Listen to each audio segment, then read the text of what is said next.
Hey everyone, let's talk about another topic that never gets discussed in Canada. If you've been reading, you know, news or publications and media outlets, paying attention to all this stuff that's talking about when you're talking about politics, the historic reference that everyone uses when you talk about totalitarianism or authoritarianism is Hitler, Hitler, Hitler, or Mussolini to a lesser degree, to a lesser extent. But it's always Hitler, Germany and Hitler, Germany and Hitler, Germany and Hitler. I mean, first of all, they try to paint that as a right wing. In reality, it's really fucking weird because, I mean, Hitler, right wing. I mean, look at him. The guy, if you understand who he is as a person, look at him as his stature, as, you know, right winger? Really? Nah, no, no. And the kind of, he was a socialist, avowed socialist for most of his entire life, right? And he ran under, he was a Nazi, the National Socialist Party. So, like I said, little man syndrome. Come on, he wasn't a strong man. And even the pretense too, once again. But here's where we're going with that.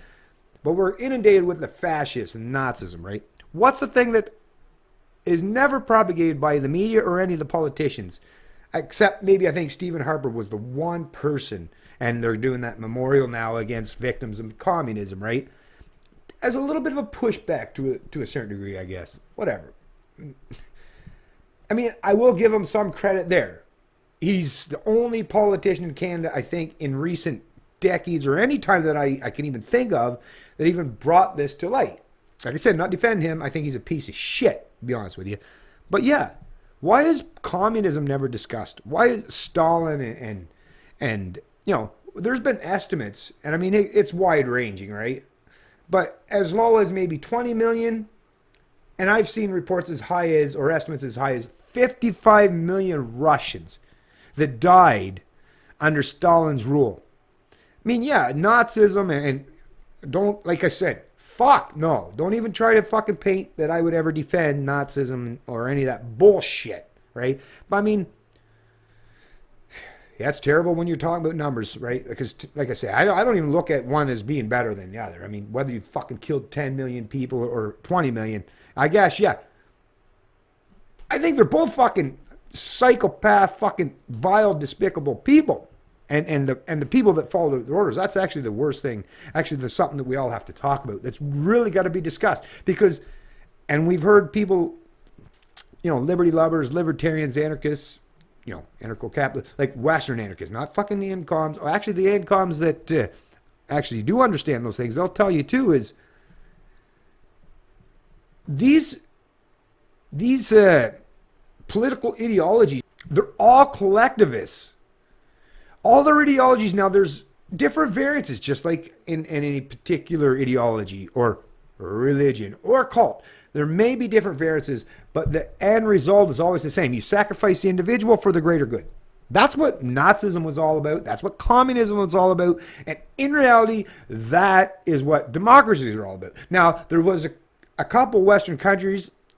England was one of the I think, the first ones that said, no, we can't just do things like that. So we're going to transfer that collective ideology and make it all about the individual. If you respect the individual, then that takes the collective mentality out of it, right? Mob mentality out of it. That was the smartest thing that was the smartest political endeavor ever undertaken by a Western government.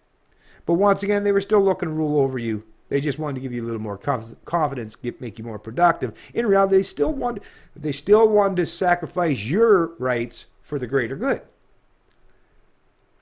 Genuine libertarians, limited government people that even say, okay, yeah, we'll allow some little bit of central planning for, like, you know, if you need an army from external threats, right? Although, once again, how do you fucking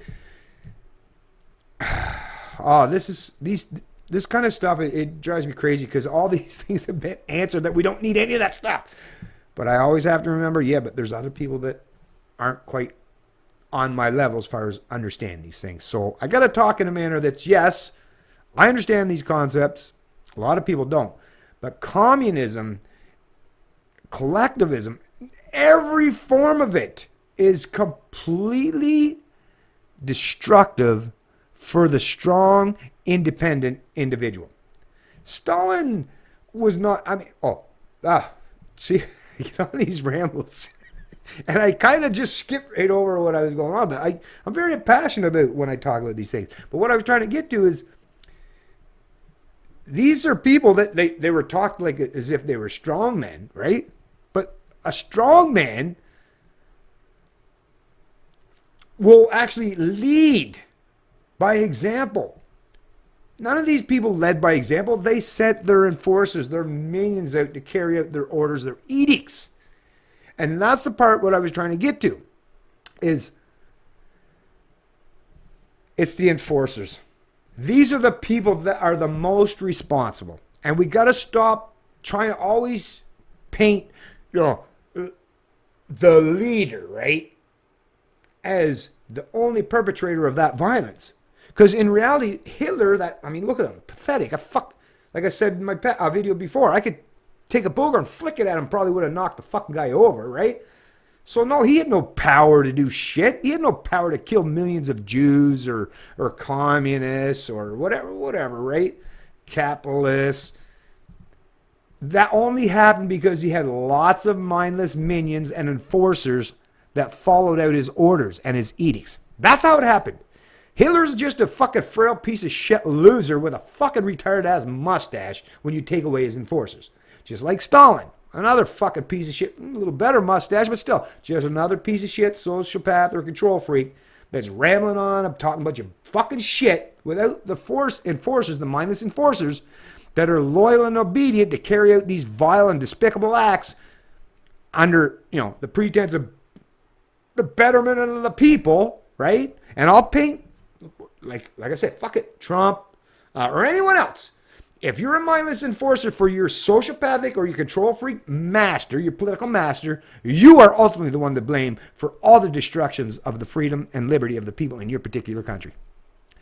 Because without you following out the orders and following out, the killings, imprisonment, destroying, without you fuckers, like I said, they're just the ramblings, the musings, the speech, the rhetoric of a stupid fucking retarded ideologue. So, as much as we always got to point to those people that want to be the master manipulators, and there are plenty of them in the planet, but they're very, very few in numbers in comparison to the enforcers that are the ones that allow them to have the power in the first place. So let's start holding all the people that are the enforcers for the vile and despicable deeds or edicts of the Central Planet overlords. Let's hold those people to account. And a lot of them might be in your family, your extended family, might be your neighbor, might be your coworker. Well, actually, if they're a coworker, that makes you a mindless order follower too, right? Even though you might think, and this is the thing I want to tell to, whether you're a cop or a military person, right? Now, granted, a lot of you may very well have very good intentions in your heart. And a lot of the fucking people in these past fucking situations and scenarios probably were pretty decent. But once you commit acts that there's got to be something in your head that tells you, wait, now, why should I do this? Did this person do anything to me? Was there a victim in the crime they committed? How vile, what's the retribution? What's the retaliation? What's the fucking authoritarianism I'm using against them? Does it match what they did? Would they speak out against my master, right? So come on. Once a person is willing to sell out their morality and everything that they should stand for the pretense of doing it for the greater good or for their political master, that's the moment they've revealed themselves for the vile psychopath that they truly are. And those are the people that we always have to hold to account. It's Canadian Libertarian. I love liberty.